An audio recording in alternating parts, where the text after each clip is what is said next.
Hello, my name is Flora, and you're not hearing things. Today, I'm going to tell you the story of my life. A child who always had to endure the favoritism my mother showed toward my younger sister, Clara. My mother always treated me as an outsider, even at my sister's birthday party, and she supported everything Clara did. Despite my constant efforts for our family's resort, my mother wanted Clara to take over everything. And when I had my own success, they came to me demanding help. I learned a huge lesson for myself. Growing up in this family, I became accustomed to the clear distinction between Clara and me. Clara, my younger sister, was always pampered and spoiled. My mother always showed kindness and care for her from childhood until she grew up. She was loved like a precious treasure, while I was merely a shadow, always pushed aside, never recognized as a real member of the family. My mother always had enough time and attention for Clara, while I had to endure the unspoken pain, the desires that were never fulfilled. From a young age, I learned to stay silent so as not to bother my mother. She was always busy with work and Clara, who was always prioritized. I remember one time vividly when I had a high fever and was lying delirious on the bed. I tried to call my mother, but instead of rushing to my side, she went down to the living room where Clara was sitting with her friends. "You take the medicine yourself. I'll be back later," she said without looking back at me. Her voice soft yet hurried, as if I wasn't important enough for her to take time for me. Clara, though not sick, was cared for, chauffeured, and comforted with sweet words. Every time I fell, I would try to crawl up to my mother, my eyes full of hope, hoping for a hug, a word of comfort. But instead of reaching out to help me, my mother just stood there watching, her gaze distant, as if I wasn't worth her attention. "Just get up. You're fine," she said, her voice cold and indifferent. She never looked at me with concern, like she did with Clara when she fell. Clara only needed to make a cute face to immediately receive a warm hug from our mother, while I only received indifference and silence. That feeling became more evident when I tried to do something to attract my mother's attention. One day, I worked hard to draw a picture I was proud of, hoping my mother would look and praise it. But when I showed the picture, she just glanced at it and went back to her work. "Yeah, you drew well, but I'm a bit busy," she said, then focused on the papers on the desk. Clara, after drawing an unimpressive picture, received a whole lively discussion about her talent. "Clara, your drawing is beautiful. You'll become a famous artist. I can see it." My mother praised her, her eyes shining with pride. I still remember the loneliness I felt when I saw Clara sitting in my mother's arms, being gently stroked and kissed on the forehead, while I just stood silently in the corner. The feeling of being abandoned like a shadow haunted me from childhood until now. My mother never had time for me, never listened to what I said, never understood my feelings. Whenever I faced a problem, it wasn't my mother who came to comfort me, but I had to figure out a way to solve it myself, standing up without anyone by my side. My mother and Clara always had intimate conversations that I was never allowed to join. I remember one time when my mother and Clara sat by the window, sharing Clara's future plans. "Mom, I want to go to art school. What do you think?" Clara asked, her voice soft, her eyes full of hope. My mother smiled, gently stroking her hair, and replied, "I always believe you will succeed. You have so much potential." And so, Clara was cherished, enveloped in all of her mother's love. As for me, I just stood silently in the room, not daring to interrupt their conversation because I knew, no matter what I did, my mother would never give me that kind of attention. Today, at Clara's birthday party, I once again felt abandoned. The whole family gathered around her, laughing and chatting happily. My mother, like every other time, sat beside Clara, her eyes sparkling with pride as she looked at my sister. Clara sat in the center on a luxurious chair, in a beautiful dress I would never have the chance to wear. She smiled, talked to everyone, and everyone looked at her with admiration, as if Clara was the center of the universe. The whole family gathered around her, laughing and chatting joyfully, as if this was a special day meant only for Clara and I. I was just a shadow, standing quietly in the corner, unnoticed. My mother, as always, sat next to Clara, her eyes sparkling with pride as she looked at my sister. That look always brightened whenever she gazed at Clara, as if she were the only child, the most wonderful gift she ever had.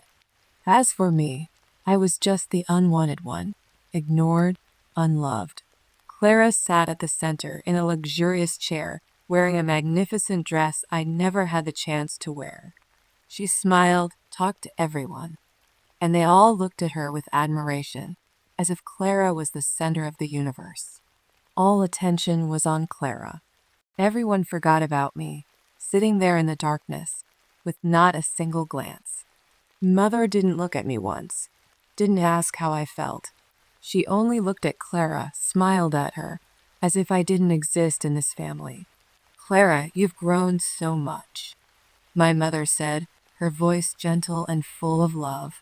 Then she turned to the others and continued, she always makes me proud. I just sat there, quietly, my heart tightening as I saw my mother's gaze linger on Clara. I felt like an outsider, never receiving any attention or comforting words. My mother didn't look at me. My mother didn't ask how I felt. She could only look at Clara. That feeling became even stronger as I saw Clara surrounded by compliments. She did nothing, yet everyone showered her with love and admiration. Clara, you're amazing. I really admire you, one of Clara's friends said, and I could hear in their words the admiration that couldn't be hidden. Each compliment felt like a slap in the face to me. Clara talked about the luxurious trips she had taken, about the expensive gifts she had received. Each of Clara's stories was like a wound piercing my heart. I had put so much effort into maintaining this resort, a place I considered a family asset, but no one said a word of thanks. The entire family had forgotten that I was the one who worked tirelessly to keep this place running, while Clara, who did nothing, was surrounded and pampered by everyone. I looked at the plate of food in front of me, but I had no appetite. Everything around me seemed to shrink, and I just felt empty. The entire space seemed distant, and the sounds of laughter and conversation echoed from a faraway place. I just sat there, silently, and the conversations around me seemed non-existent. No one noticed me. No one saw me sitting there, like a ghost with no place in this space. The whole family only had eyes for Clara, and I was just a shadow, unworthy of attention. Every time they laughed and spoke, I felt like a festering wound slowly splitting open in my chest. They didn't see the hurt in my eyes. They didn't realize that I could no longer bear this feeling. Their silence was like a sharp knife stabbing into my heart. They didn't love me. They didn't need me. I was no longer a part of this family, no longer loved. I was just a tool, a fading shadow left behind. Suddenly, I realized I had been sitting in silence for a long time, with no one calling my name, no one looking at me. I smiled, but it was a forced smile, and it couldn't hide the pain in my heart. I smiled lifelessly, as if the smile was a mask I wore to cover the hurt. It felt like I was trying to blend into this space, but I knew I couldn't. That feeling of being lost, that loneliness, made me feel like I was the unnecessary one, with no place in this family. My loneliness became even more evident as I started to hear the whispers from the partygoers. The vast space of the resort was filled with joyful laughter, but those sounds seemed like echoes from afar, unable to reach me. The shimmering light from the crystal chandeliers reflected off the silver plates, adding to the grandeur of the atmosphere, but it didn't make me feel warm. I just sat silently in a corner of the room, feeling like I was an irreconcilable part of this space. They thought I didn't notice, but I could feel everything. The conversations, the furtive glances, and the sneering smiles that passed by like sharp knives. Clara is always better than her, a woman in the group said. her voice soft yet filled with mockery, as if she didn't want me to hear, but couldn't hide the sarcasm in her words. Clara is not only more beautiful, but also more talented. Everything she does has the support of the family, while she's just an outsider. Her words hit me like a stone thrown into a calm lake, creating waves of pain that rippled through my heart. Each word she spoke was a fresh wound, digging deep into my soul, making it hard for me to breathe. I sat in silence, my eyes staring at the plate of food in front of me, but I couldn't swallow a single bite. The salad before me had gone cold, and I felt like it mirrored the emptiness inside me. The lump in my throat made it hard to breathe. The sounds around me grew muffled. Everything seemed to spin, and all I could hear were the biting remarks stabbing straight into my mind. I tried to keep calm, but inside, I was a mess of hurt, anger, and pain. The gossip didn't stop, it kept coming like slaps to my face. Another man, seemingly a friend of my mother, didn't hesitate to say, "She doesn't do anything for the family. Don't talk about her helping to maintain the resort. She's probably just a shadow," he said, then sneered mockingly, his laughter like an empty sound, with no hint of kindness. He turned to the person next to him, continuing, "As for Clara, she's different. Truly the golden child of this family." Each word he said was like a sharp knife cutting into my heart.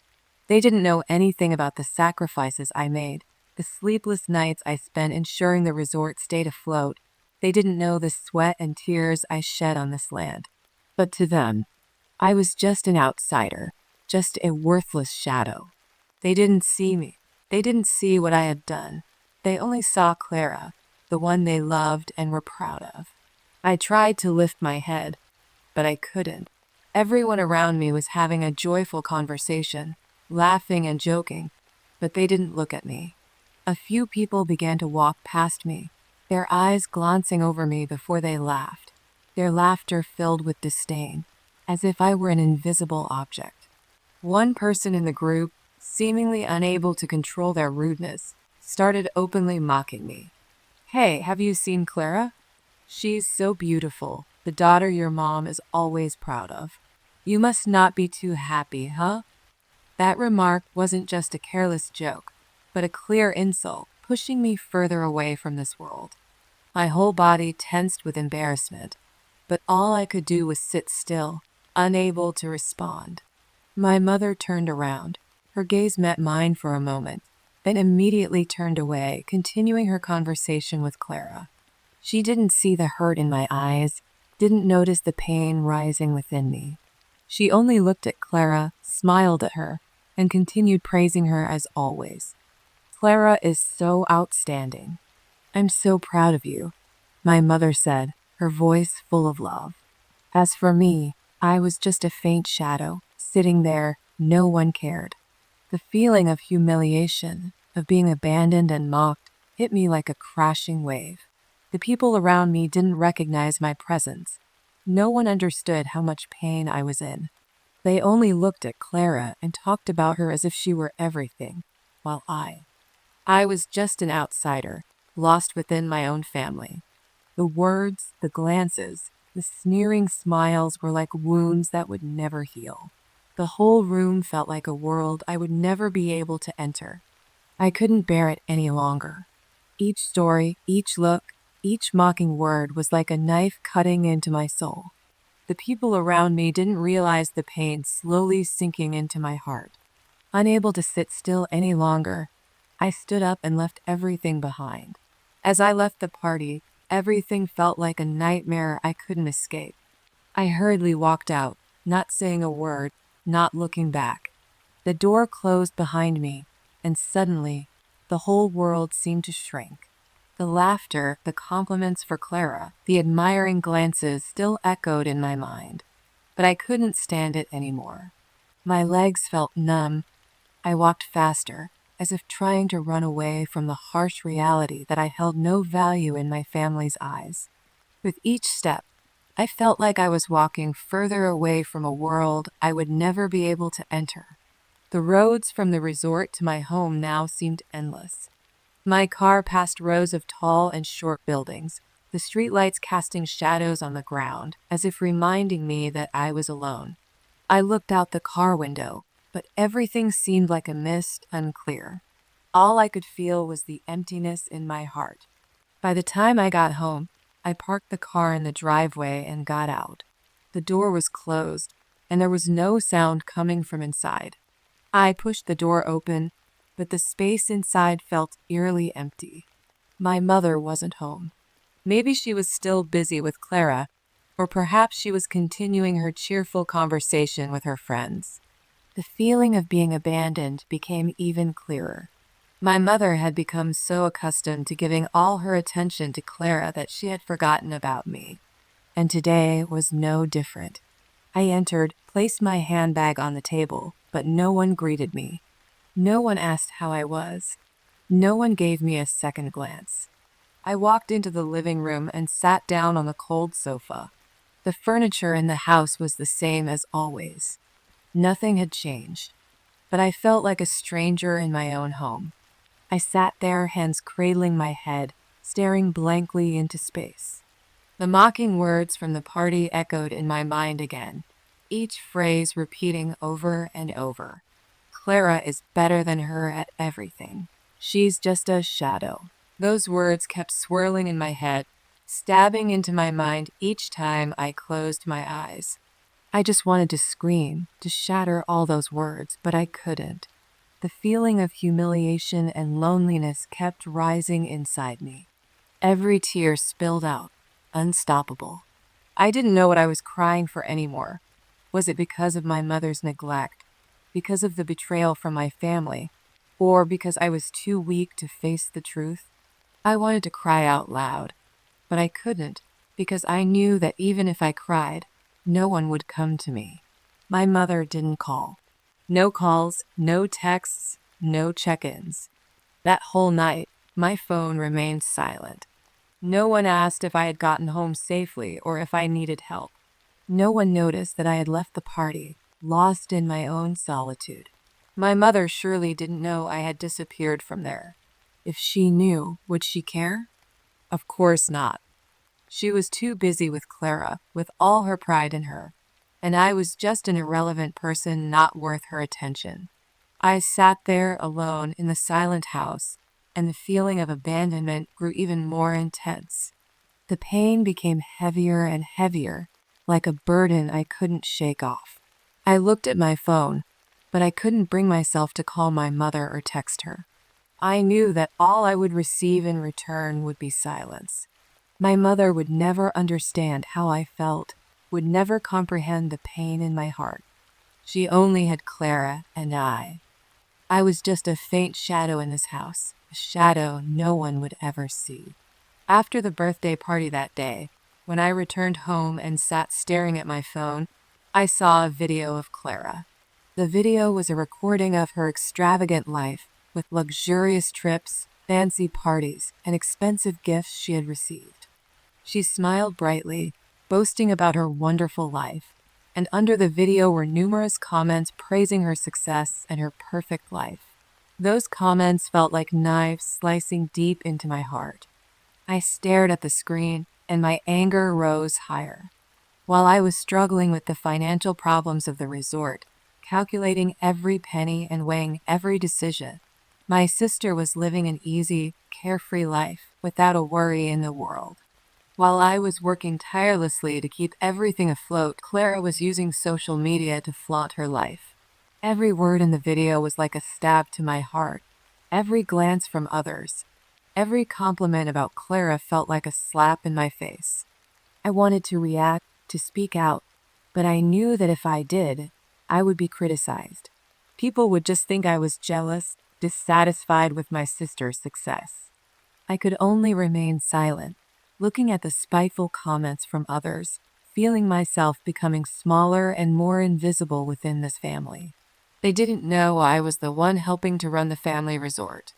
They didn't see me as the one who had poured all my effort into it.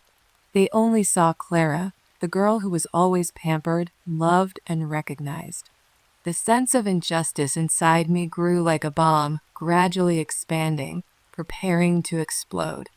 But I couldn't react directly. I couldn't say the truth that I felt pushed aside, unable to prove my worth within this family. They didn't see me. They didn't see what I had done, the sleepless nights I had spent for the resort, the efforts I had put in to preserve it. Clara just had to show up, and everything would be prepared for her, praised, while I would always remain in the shadows. I felt helpless. Every step I took in this family felt like a step into oblivion, unnoticed by anyone. Every gesture of Clara was welcomed, while I was just a faint shadow, unable to unleash my true potential. That sense of unfairness only pushed me further into feeling oppressed, pushed aside, unrecognized, and without a place in this family. The feeling of injustice weighed more heavily on me. In this family, each member seemed to have a part in running and developing the resort. But did anyone recognize my efforts? I had spent so many years, so many sleepless nights building and maintaining this resort. It wasn't just a family asset, it was my pride, a piece of me that I had poured my heart and soul into preserving and growing. But sadly, no one in the family truly acknowledged what I had done. Everyone assumed it was just my duty, that I was only doing these things because it was my responsibility. But no one understood the hard work and sacrifices I made. From the moment the resort started showing signs of deterioration, I was the first to notice. I couldn't let it decay with time, so I started making plans.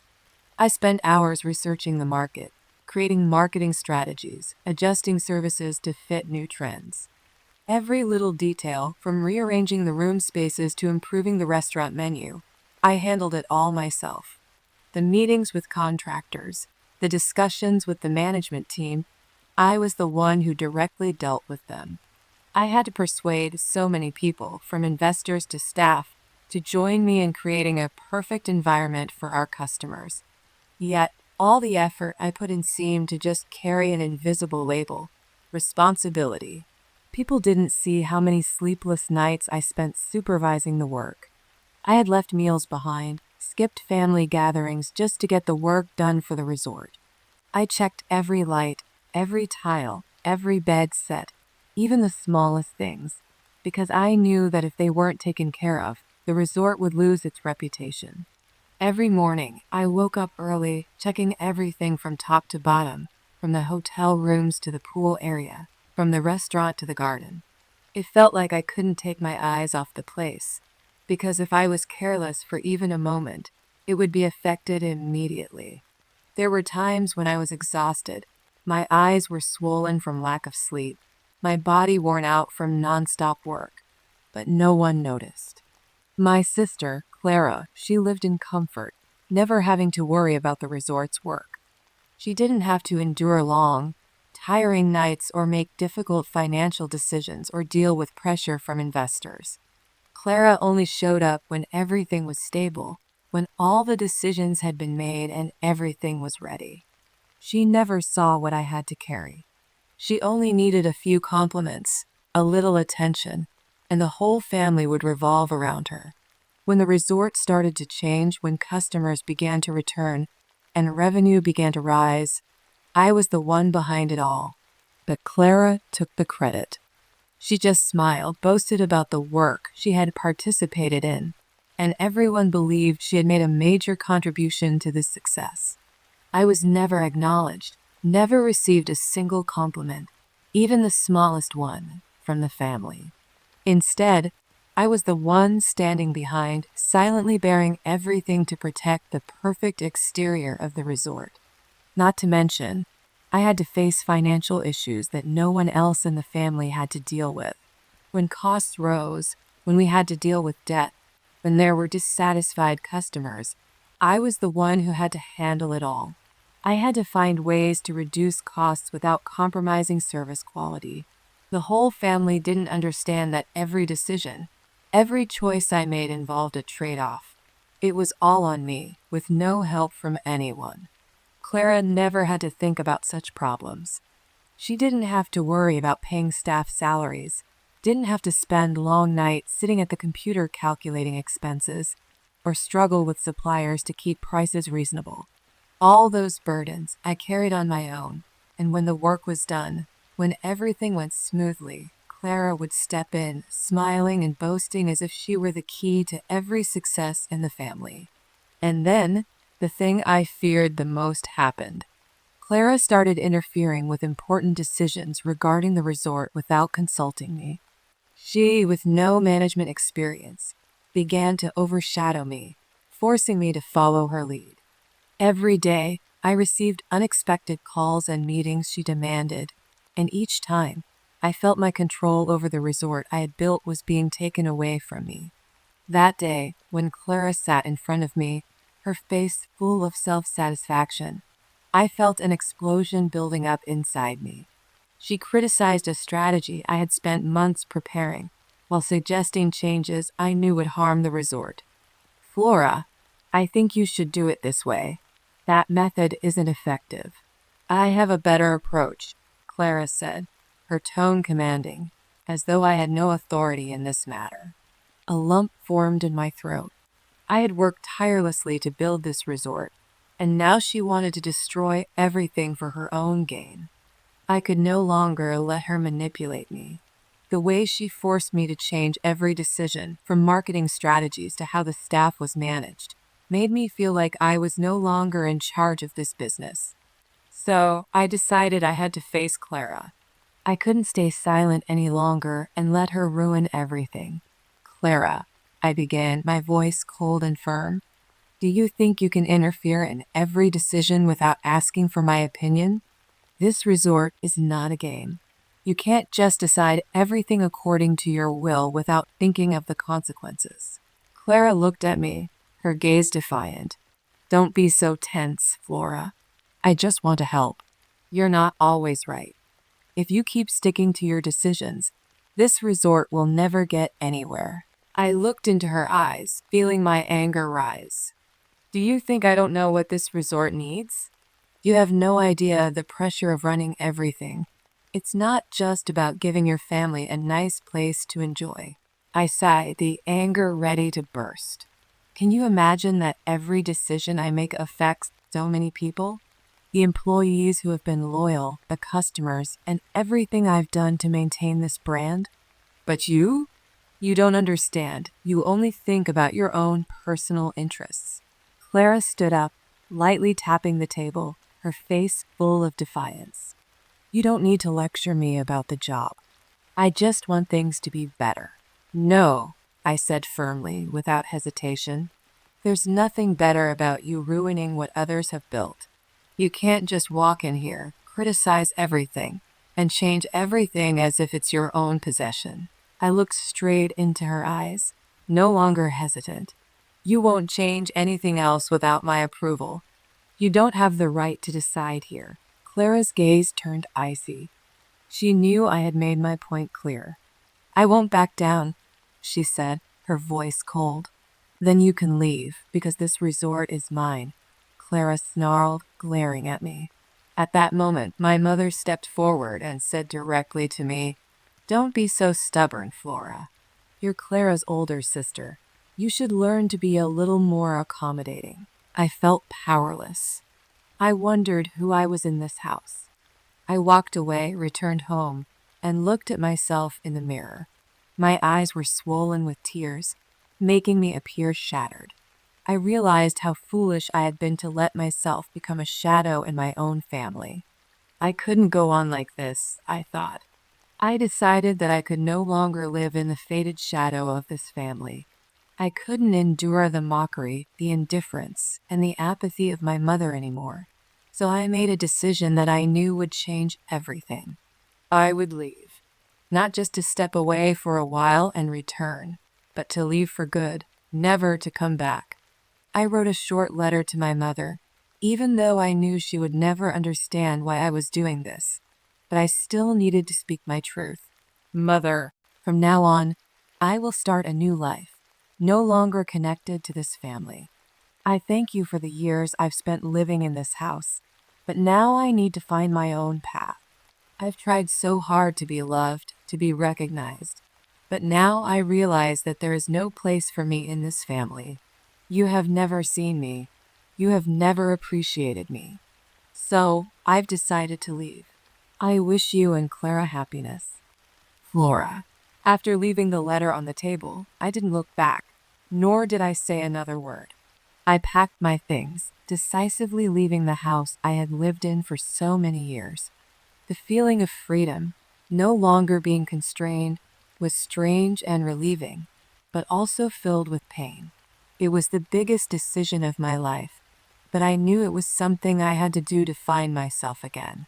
I found a new job at a large travel company, not because I liked the industry, but because I needed to start over.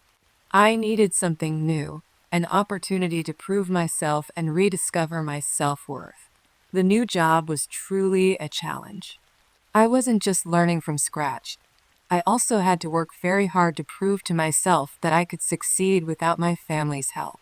The sleepless nights, the stressful working hours, the exhausting meetings, none of it could make me give up. I poured all my heart into learning, researching the market, planning, and launching large tourism projects. Slowly, the results began to show. After just 2 years, I was promoted to the position of resort manager for the company, one of the top resorts in the country. I could feel that my efforts were being recognized, and my hard work was not in vain. I was no longer the faint shadow in my family, no longer the one who was abandoned and overlooked. The media began to report about me. Interviews, articles about my success. I became a new role model in the tourism industry, and that made me proud. Then suddenly, one morning, while I was working in the office, my phone rang abruptly. I looked at the screen and saw my mother's name appear. I felt a huge shock inside me. My heart was pounding, and my mind was flooded with questions. My mother was calling me? It had been so long since she last contacted me, and now this was an unexpected call. I had become used to the silence between us, but I never expected her to call today. I answered the call, but her voice immediately made me feel that something was wrong. Flora, you need to come home right now. My mother's voice was harsh, as if she was ordering me, even though this was the first call in over 2 years since I left. The family needs you. Our resort is in trouble. You have to help. Now that you're famous, having you come back to work for the resort will help us get more attention. Her words felt like a slap to my face. I couldn't believe what I was hearing. After all these years of her not caring about me, after all the sacrifices and hard work I had put in, now she only remembered me when I had succeeded, when I had made a name for myself. She never asked about me when I was struggling, when I had to fight with the financial issues of the resort I had worked so hard to build. She never saw me when I had to push myself to keep everything running.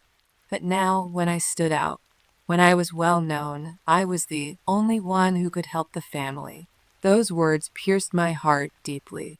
My mother didn't love me, didn't need me until I could bring benefits to her, to the family. Her cold voice was a bitter reminder that I was seen as nothing more than a tool, a means to achieve their goals. My mother had never seen me as a real daughter, just as someone who could solve problems they didn't want to face. All my efforts, all my sacrifices over the years seemed to have never been appreciated. And now I was being called back because I could bring value to the resort. All my family saw was the value I could provide when I became successful. A wave of disappointment washed over me, sweeping away all rational thought. At that moment, I realized that no matter how much success I achieved, no matter how famous I became, I was still just a tool in the eyes of my family. I wasn't the daughter they loved and were proud of. I was merely a means for them to reach their own goals. They only needed me when they needed help, when they needed someone who could bring fame to them, not when I needed love or care. I realized that my mother had never seen me as a real person. At that moment, I could only remain silent. The feeling of powerlessness rose in me, like a slap to my face once again. I didn't know what to say, what to do. My mind was spinning. I couldn't come up with an answer. The family that I had given my all to build, The family I had sacrificed so many years of my youth for only remembered me when I had value to them. I had left to find myself, to find a new path, but I couldn't escape their shadow. I had tried to shake off that past, but it still haunted me, like a faint shadow I couldn't break free from. I couldn't go back. My rational mind told me that I had escaped from them, that I had built a new life, but the feeling of disappointment still clung to me. My mother hadn't cared about me when I needed her, and now she only remembered me when I could help her. All that I had done, all my efforts, all my sacrifices had become meaningless. Now I was left with nothing but pain and profound disappointment, because I realized that, in the eyes of my family, I would always be just a tool, a means for them to achieve their goals, not a part of their lives. No, Mother, I can't come back, I said, my voice hoarse from the lump in my throat. Do you know? I'm so tired. You don't understand what I've had to do, what I've had to sacrifice. You only need me when I can help you, when I can help the family. But when I need your attention, your love, you're not there. You only see my value when I'm successful. And now that I've succeeded, you're calling me back. Each word I spoke felt like it tightened my heart, but I kept going, unable to stop. I'm not a tool for the family. I'm not the one who makes the family famous. I'm not someone the family can use whenever you need something. I've been so tired of living up to everyone's expectations, not because of love, but because of benefits. You don't understand, Mother. You never understood what I've done, what I've sacrificed. And now, I won't come back. There was a brief silence, and then I heard my mother's voice on the other end, seemingly wanting to say something, but I interrupted, not allowing myself to listen to any more meaningless words. I can't come back, Mother. I've found my own path, and that's where I'm going. I won't return to live in the shadow that the family has cast for me. After speaking, I didn't wait for my mother to respond. I hung up, placed the phone on the table, and felt an oddly empty sensation. But in that emptiness, there was a strange relief, as if I had just removed a massive burden. I no longer needed my family's recognition. I didn't need their insincere praise. I had my own life now, and I would never return to live under their shadow again. One morning, while I was working in the office, my phone suddenly vibrated. This time, it was Clara calling. My heart raced, but I still decided to pick up the phone, partly because I didn't want to hide the truth from myself. Flora, Clara said, her voice sounding strange, different from the self-satisfaction she used to have. I need help. Our resort. It's in serious trouble. I don't know what to do anymore. Every decision I make is making it worse. I sat in silence for a moment, unable to believe what I had just heard. She, the one who always did things her way, always manipulated every decision, was now admitting that she had ruined everything. A sense of satisfaction came over me, but instead of feeling happy, my heart was filled with disappointment. Clara now was begging me to help, begging me to save the resort that I had worked so hard to build. And I couldn't help but scoff, feeling like I was witnessing a pitiful performance. Do you really want me to help?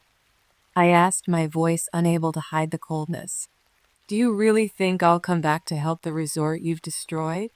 You've ruined everything, Clara. You don't deserve my help. Silence. A slight hesitation from Clara before she spoke again, her voice weaker, as if her arrogance had vanished. I know I was wrong, but I really don't know what to do anymore, Flora. Everything is falling apart, and I don't want to see it end like this.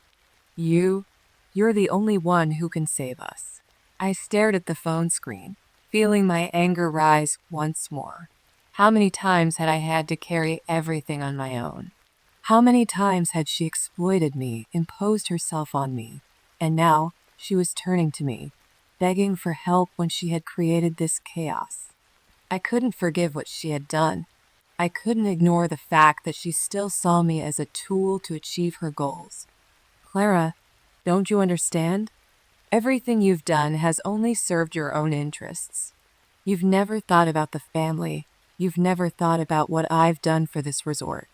It's all been about you. And now you come here wanting me to help when all you've left behind is ruins? She was silent, not saying anything else. I could feel her shame and disappointment, but I didn't feel sorry for her. All the forgiveness and compassion inside me had been lost long ago. No, Clara, I said decisively. If you did this yourself, then you solve it yourself. I can't help you. And don't ever think I'll come back to save what you've destroyed. Every time you needed help, you hurt me. And I've had enough.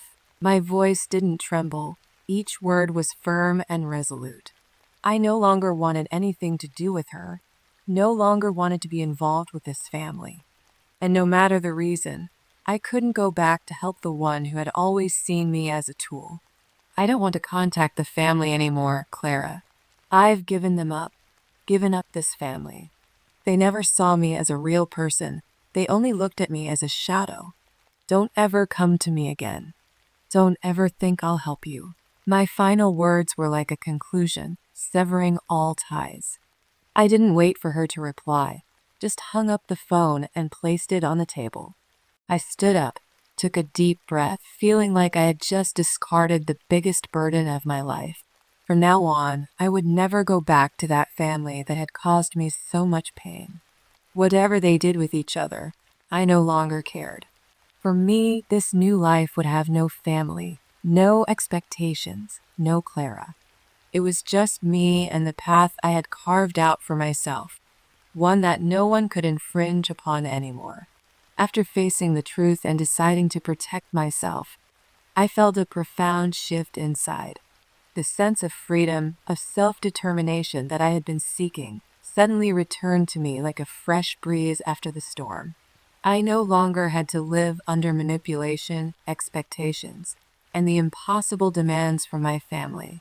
They could no longer force me to do what they wanted, couldn't use their lack of affection to pull me back.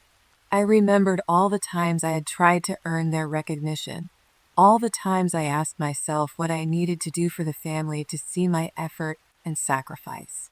I had lived for so many years just to meet their expectations, while what I truly needed was freedom and self-acceptance. But now, with all the ties severed, I realized that the recognition I had been seeking wasn't from my family, but from myself. I didn't have to live the life others had mapped out for me anymore. The true freedom I had found wasn't just about doing whatever I wanted, but about no longer being bound by the expectations of others. No one set standards for me anymore. No one looked at me with contempt or disappointment, and no one decided how I had to live to please them. I lived for myself, for what I believed in, and that made me feel stronger than ever. This feeling, though new and strange, I knew was true freedom. Every morning when I woke up, I no longer asked myself what I could do to please the family, but instead, I asked myself what I could do to live a life worthy of my own efforts and dreams. I didn't need anyone's permission to do the things I loved. Every decision in my life belonged to me, and I no longer felt like a part of the faint shadow of my family. This freedom wasn't just about not being physically bound, but it was the liberation of my soul when I no longer had to live according to the expectations of others. Every step, every decision I now made came from a firm sense of self, a choice I made for myself. I lived for me, and I didn't need to explain myself to anyone.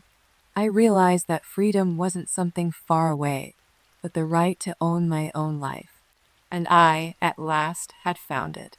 I sat in my office, the light from the window shining down on the desk, illuminating the papers waiting for me to process.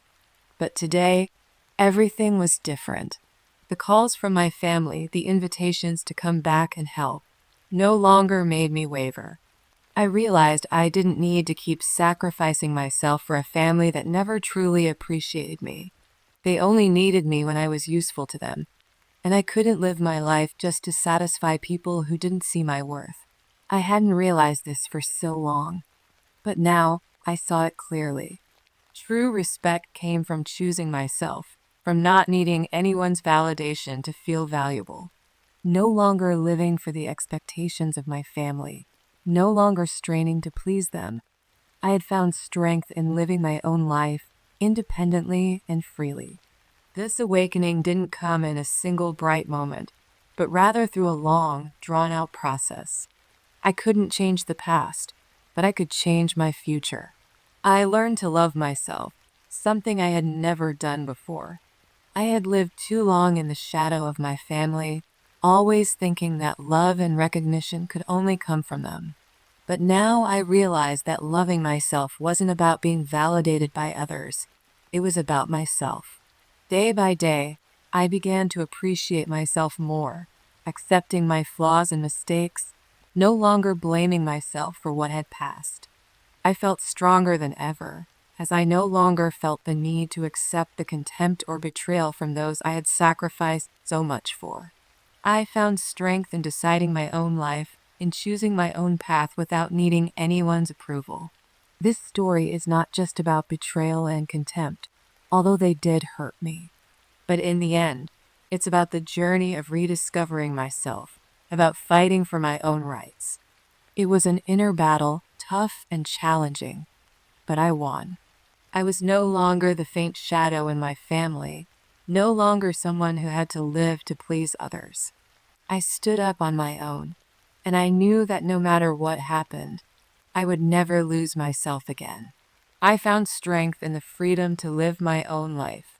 It was a freedom I had never felt before, and no matter what the future holds, I know I will continue to walk this path, the path I chose for myself, without needing recognition from anyone except myself.